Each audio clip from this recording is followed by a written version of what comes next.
Nubia and Kush.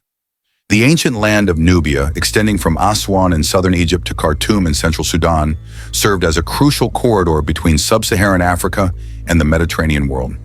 Around 2500 BCE, Nubia emerged as a powerful center of civilization, developing its own distinct culture while maintaining close, though often contentious, relations with ancient Egypt.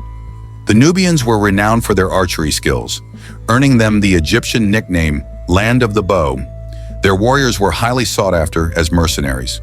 The Kingdom of Kush arose around 1070 BCE, establishing its first capital at Napata, near the fourth cataract of the Nile. The Kushites adopted many aspects of Egyptian culture, including hieroglyphic writing and the worship of Egyptian gods, while maintaining their own unique traditions and identity. Under the leadership of dynamic rulers like Pianki, Kush expanded northward, eventually conquering Egypt and establishing the 25th dynasty of Black Pharaohs, who ruled both kingdoms from approximately 747 to 656 BCE. One of the most significant early rulers of Kush was Kashta, whose name means the Kushite. Kashta succeeded his brother Alara, who is often regarded as the founder of the Napatan royal dynasty and the unifier of Upper Nubia.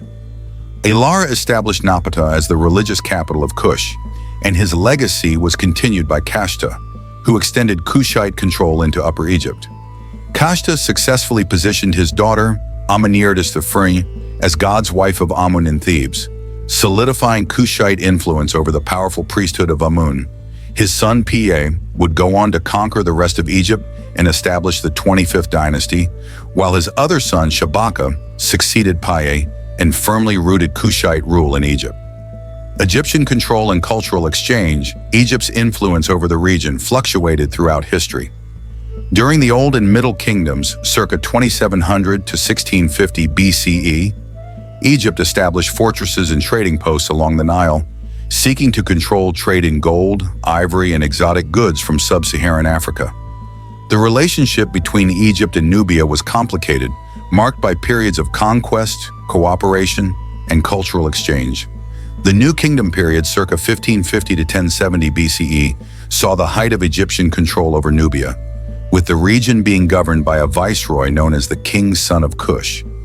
This period left an indelible mark on Nubian culture, as evidenced by the numerous temples and monuments built in Egyptian style throughout the region. The rise and fall of Meroe.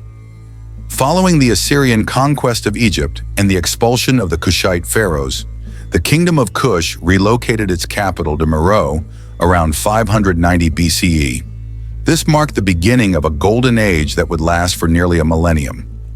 Meroe developed its own written script, a sophisticated ironworking industry, and distinctive artistic traditions.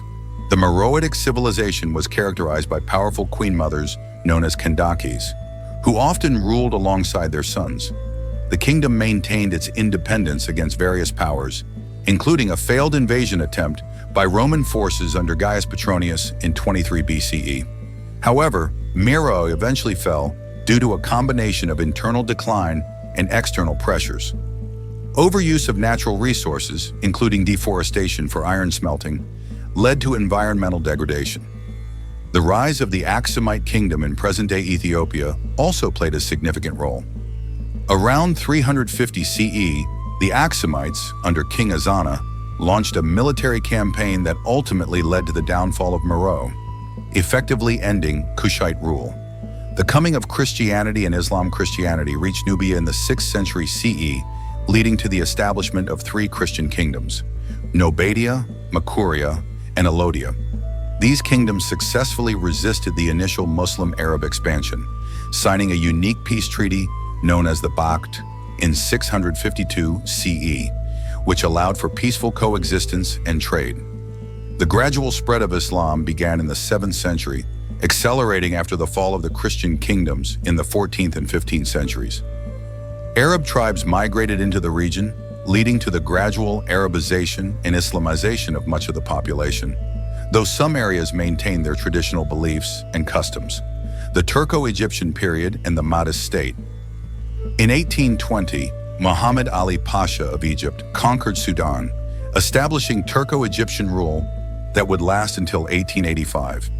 This period saw the establishment of a modern administration, the foundation of Khartoum as a capital, and the gradual suppression of the slave trade.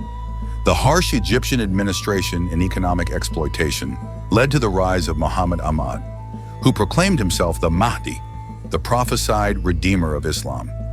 His followers overthrew the Turco-Egyptian government and established an independent Islamic state in 1885.